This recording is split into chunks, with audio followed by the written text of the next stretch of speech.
Hey guys, happy Tuesday. Brian Davis here, co founder of Spark Rental, and I am super excited today to be joined by Nora Dunn, who is, as she calls herself, the professional hobo. So, Nora, thank you so much for joining us today. It's such a pleasure to be here, Brian. Thank you for having me. Absolutely. So, I was telling Nora before we hit the record button that I've actually been excited for a long time to sit down and chat with her because we've known each other through a personal finance investing group for a little while, or personal finance website group, I should say, for a little while. But we've never really sat down and chatted. So I'm super excited to have Nora on because she, like myself, is an expat, spends most of the year traveling overseas.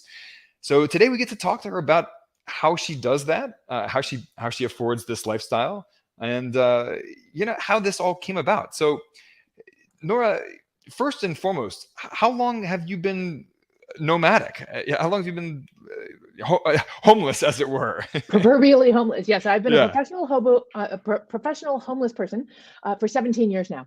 It 17 was years. 2006 when I sold everything that I owned in Toronto, Canada, which included a financial planning practice, so I could just embrace this dream I had of just being able to travel the world on an open-ended ticket. And I am as surprised as the next person that I'm still going. And I will qualify that and say that I do now have a home base again in my hometown of Toronto. So after 12 years of proverbial homelessness, I did come back to Toronto and I got a place here for personal reasons. But I will say it is nice to be able to have a place to come back to occasionally, unpack, unwind, repack, and leave again. And sometimes I'm here for longer periods of time and sometimes not. If I look at the next 12 months, I'll be here for 2 of them cumulatively. So it's a place to come back to, but it's not always a place to stay. But I can come and go as I choose. So it's kind of nice. I love that. And that's actually about how much time I spend in my home country of the US as well. I spend around 2 months a year in the US. We aim to anyway. My wife's an international school counselor. So we try to come back to the US, 1 or 2 months a year. So what drove this in the very beginning? What inspired you to sell your financial planning practice, sell your home and all of your worldly possessions and just hit the road with no end destination in sight? I think it was a confluence of factors that got me to this place in life where I was ready to make this complete left turn. I would be lying if I didn't say that burnout was probably part of that inflection point for me, as it often is for many people. I think when we burn out, we're forced to kind of look up and take stock of our situation and question some of our life choices.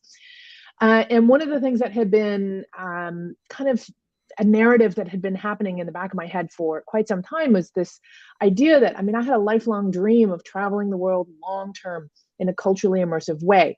Or more appropriately, the dream actually was a lot simpler than that.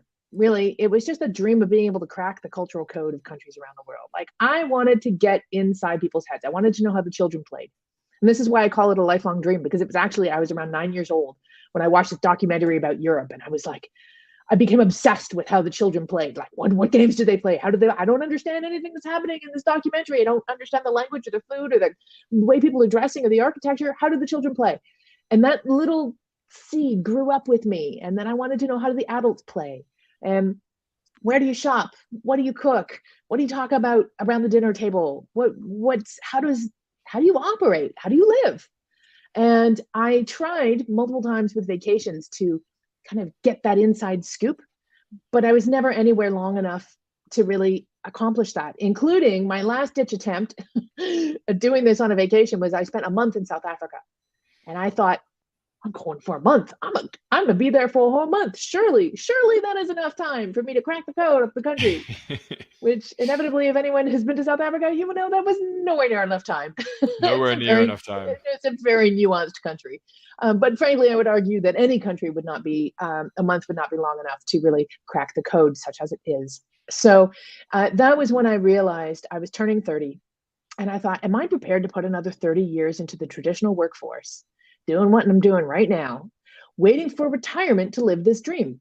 And I thought, I thought about the 30 years and then I thought about what would happen in 30 years. And I worried that I might be unwilling or even more tragically unable to do those things that I wanted to do around the world come that time. So I realized that the cost of not selling everything was actually greater than the cost of selling everything and trying out this new lifestyle. So off I went. I didn't know what I would do, where I would go, or even how I would make money along the way. I just knew I had to go. And ultimately, everything else sorted itself out. Although I wouldn't necessarily suggest to anybody that they do it the way I did it. Well, I love that. And I love so many of the things that you just said. And one thing that really jumped out at me is that the cost of not acting is often much higher than the cost of acting, even though that's sort of a mental fallacy that most of us have, right? We get caught in this cycle of inaction because that seems like it's easier, it seems like it's lower risk, but it's really not. As anyone who has spent too long in a dead end job can tell you. Right. So I love that. Now, so you, as a nomad, you move around. So how long do you typically spend in each place where you stop and hang your hat for the night? Over the years, this has changed dramatically and it continues to. So, I mean, there were some times and some places along the way where I traveled so slowly, it was imperceptible. As in, I was there for up to years at a time. And then there are other times in my journey when I traveled so quickly. One year in particular, I think it was 2010, it's all a blur, where I traveled so quickly in that year. The longest I stayed anywhere that whole year was 2.5 weeks. On average, I was changing beds every 5 days for Wow. 365 days. I mean, it damn near killed me. I needed 6 months in a near comatose state to recover from that. But that's one of the beautiful things about this lifestyle is that you can go as fast as you want, as slow as you want. You can change up the pace. You get to call the shots, all of them. So on average, I like to say that a sweet spot is about 3 months per destination. But as an example, right now, this year, I'm averaging more like 1 month per destination. But I'm using a couple of tools and services that are new to me. I'm experimenting with new ways of living and traveling around the world. And I'm experimenting with some services that take some of the work of travel off my plate that allow me to go a little bit faster, i.e., 1 month per country, and to just try out a different pace and see how that works. So stay tuned. All right. Okay. So yeah, I love that kind of slow travel mentality, even though I don't really practice it myself. Uh, Out of curiosity, you mentioned that you're experimenting with some travel support services to take some of the planning burden off of you. Mhm. What are some of the, or what, not necessarily the companies themselves, although I'm Mhm. curious about that too, but what kind of services are they providing you to make travel easier for someone like yourself? So there are, I mean, prior to the pandemic, there started to be tools and services to help people who work remotely have travel lifestyles and to connect people with these lifestyles together. But since the pandemic, of course, the doors have been blown open on the demographics of the number of people who can work remotely, and by extension of that, the number of people who would like to try traveling long term while working remotely. And so, what I'm experimenting with this year, and it came as a result of feeling like I didn't really have any community of people who have my lifestyle. And I thought, okay, this year I'm going to be really committed to developing that community in a few different ways. And the way that we're talking about right now is called co living and co working programs. So the degree of assistance that you get varies depending on what you do and how you do it. The most done for you that you can get is as an example, a company called Remote Year. And their initial product offering, that started in 2014, befitting of its name, was a year-long program where you pay them one fee and you show up to the first destination, and then they will take care of you for 12 months. You will live, work, and travel with the same group of people at a rate of 1 month per country. They give you a co-living space, co-working space, local amenities on the ground, a full-time local coordinator to hook you up with activities, transportation between destinations, all the things. And you get to live, work, and travel with a bunch of people who are also doing the same thing. So that's the most done for you can get. And later this year, I am going to do a 4 month program with them through Africa, which I'm excited about. Then there's some, a step down from that would be 1 month programs. And there's a lot of different companies that do these 1 month programs where you have to get yourself to the destination. But then again, you just pay one fee. They hook you up with, amazing place to live that is befitting of the lifestyle. There'll be a co-living style space where you do share common area spaces like kitchens and living rooms. They'll give you co-working space. They'll give you, again, local amenities, community coordinators.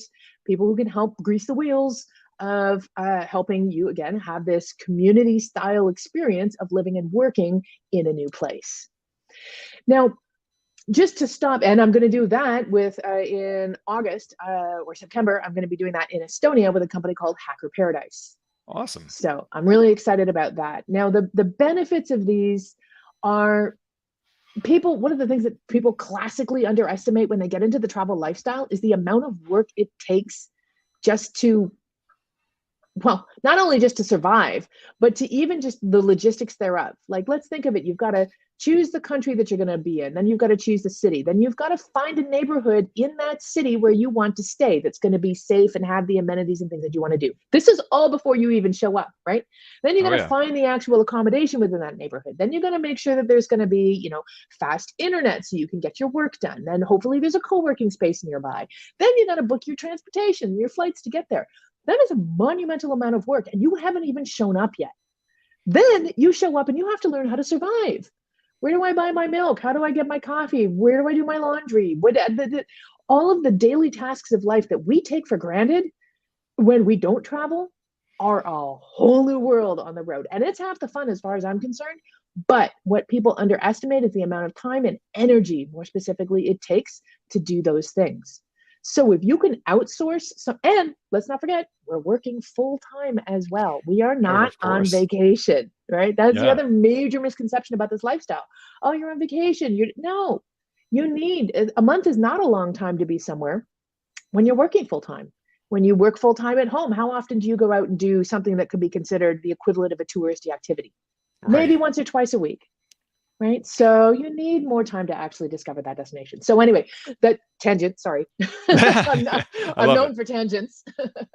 So those are the sort of programs that can outsource that kind of work. And that's what I'm experimenting with. I've been writing about these programs for years, but I had not experienced them myself, partly because I had not really seen the value in them. I was always a do-it-yourselfer. I always did it myself. And I did it in the bootstrap, sort of inexpensive, cheap way. And that's fine. But it wasn't until I met someone who had participated in a lot of these programs and also had this amazing network of friends around the world who he could connect with at any time because he had lived and traveled with these people through various co-living, co-working programs and experiences, that I understood that not only is there a great value in outsourcing that actual work of figuring out the booking and all that sort of stuff, but then there's also great value in being able to connect with like-minded people and to do it with other people and have that community. So for me now, I'm experimenting with this new balance of community as well as local integration. So stay tuned. No, that makes total sense, and I love that. And it is a challenge when you are an expat or a nomad. The social element of that is something that a lot of people don't talk about. Mm-hmm. And you touched on that some there with some of those services that they connect you with like a pod of people who are also having this experience alongside you, in addition to the logistical support of, a place to live, a place, co-working space and so forth. So that makes total sense. I love that. And, to your point, when you work full-time remotely and you live this lifestyle, you're not a professional tourist here, right? I mean, you actually are working. I've had this experience where my wife Katie and I spent a month living in Genoa in Italy when she was on her summer vacation from working at a school, but I wasn't. I mean, I was still trying to get a business off the ground and working full time, and so she got bored. She's walking around every day, bored to tears, and I felt like I barely scratched the surface of Genoa. Exactly. So. And that's a perfect illustration right there. And that can be really challenging too, when one partner is not working and the other is, because that's a perfect illustration of the really stark differences of what's possible when you're working while traveling versus being on vacation. Well, so let's dive into the working component of this for a second, because mm-hmm. You are not retired. You do work. So how do you pay for this lifestyle of yours? It's interesting. Quite inadvertently, I ended up coining a term called financially sustainable travel. Because, like I said earlier, when I sold everything to travel, I didn't know what I would do to make a living. I didn't even words like remote work, location independent, digital nomad. They didn't exist yet. So I was just figuring everything out along the way. And it was somewhere along the way, I had what I thought was a brilliant original idea, which was neither original nor brilliant, but it did work for me, which is I realized that with a laptop and an internet connection, I could make a living as a freelance writer. So those were my initial career ambitions starting in 2007. And as a former financial planner, I was able to parlay my financial expertise with my travel experience. And I had this interesting little deal where I was getting hired by finance publications to write about travel. And I was getting hired by travel publications to write about finance. And somewhere in the middle, I found myself carving out this niche as the finance of travel girl. And in so doing, as travel blogs became a thing, suddenly my website, which is theprofessionalhobo.com, gained some international notoriety. I also accidentally started an international NGO. That kind of helped. Long story. But so financially sustainable travel, then what happened in those first few years of full-time travel is ever the financial planner, of course, I was tracking my expenses and my income. And when I tracked my expenses in the first few years, I was shocked to discover that my cost to travel full-time was way less than I ever thought it would be. And so much so that I realized, I was like, I got to tell people about this. Like, people can do this. This is achievable for anybody, you know? And so for my first 10 years on the road, I tracked and published my annual expenses, all in, business, personal, everything, and my annual income. And I did this to prove that travel could be financially sustainable. So financially sustainable travel, very quickly, is based on 3 pillars. The first of which is earning income remotely. It could be an active income, such as through telecommuting or running a business online, or it could be passive income, such as through real estate or other investments, or even a retirement income. Then the second pillar is making creative, conscious choices for how you spend that money. So get yourself out of the vacation mindset, think longer term. You're not staying in hotels, you're renting accommodation on a longer term basis. That inherently will save you money. Or you could take that even further and you could get your accommodation for free. I saved over $100,000 getting my accommodation for free in my first 10 years on the road. And there's 5 different ways to do it. And I was staying in glorious places, just in case you're conjuring up some image of me staying in a cardboard shack at the side of the road. That was not the case at all. In fact, I was staying in beautiful, like, mansions around the world, doing things like house sitting, home exchanges, volunteering, and having these amazing local experiences, but also saving a ton of money while doing that. So those are the examples of creative, conscious choices that you can make when you spend your money. And then the third pillar of financially sustainable travel is just balancing the money in and the money out so you can sustain the lifestyle as long as you wish. Now that makes total sense. And do you mind sharing, what your typical living expenses look like today? And if not, then rewind us to a time when you were publishing those. So yeah, I'm just curious, and I think a lot of people are curious about what a lifestyle like this costs, and thinking, can I do this myself? So yeah, any numbers you can share about your expenses living this lifestyle, I think would help illustrate that for people. I'm often asked to produce budget templates and spreadsheets for people so they can do this. So they can like plug their numbers in and have there you go. There's your budget for long-term travel. And I always resist that because it is dramatically different for everybody. And it's so dependent on, first of all, if we look at these pillars of financially sustainable travel, the spending choices you make depend on the money that's coming in. If you're making, a ton of money, you're going to make way different spending choices than if you are bootstrapping a business and getting it off the ground. So in the initial years, I was bootstrapping a business and getting it off the ground. What shocked me was that in those first 2 years, each year, my full-time expenses, like every single penny I spent, was $17,000 each year. And it happened the first year and I was like, that was really weird. And then it happened the second year without any intention. It was exactly the same again. And I thought that was when I was like, wow, okay, there's something to this. Now, in those years, I was also exploring these free accommodation opportunities, partly to save money, but mostly to have these epic experiences around the world that I could not possibly have planned or even paid for any other way. So it was satisfying a few different, kind of goals of mine, not only of being able to spend less money, but then also to be able to have a creative experience. So in those first 10 years, my expenses ranged from 17,000 to I think 35,000 was the highest. And that was a year when there was a lot of really unfortunate, terrible things that happened that year. So there was a lot of unforeseen circumstances that made that a more expensive year than the average, which was really about 24,000. Now, that said, in those years, I was really leveraging a lot of free accommodation opportunities, and I was doing everything myself. So I was spending a lot of time and energy doing all the things myself in order to be more solvent because of the money that I was earning at that time. So since then, my income has gone up, and I made different choices now. Which is why I'm now experimenting more with the outsourcing of some of this work and some of these Right. co-living, co-working programs. I now have a home base. So I'm making different choices about how I spend my money in order to see how, again, I'm still sustainable. I'm just making different choices. And I'm living and traveling around the world in a different way. So, and that is something you get to do and redo and do over again and invent and reinvent and redesign your life as many times as you want. As long as you're cognizant of those three pillars, there's so many different choices for how you can live around the world. Also, too, discretionary expenses. Like if you like scuba diving or skydiving, guess what? You're going to put more money in the budget for the sort of way that you want to live around the world. For me, I don't have any really expensive hobbies. I love hiking, pretty cheap. Me too. And I love, strangely enough, this is going to sound weird, but intrepid travelers will get this, supermarkets.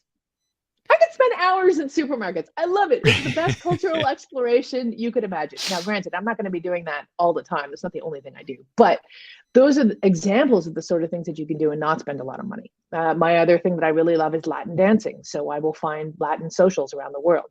Again, super cheap, an entire way of connecting with locals around the world and getting some exercise too. So it's all good. Well, I love it. So, Nora, I want to be respectful of your time here, but one of the things that we focus on in this show, obviously we talk a lot about real estate investing, but it's for the broader purpose of lifestyle design, like what you have done, designing your ideal life, even if it's a little quirky, a little different, a little off the beaten path, especially if it's those things, right? I mean, that's the whole purpose behind you designing your own ideal life.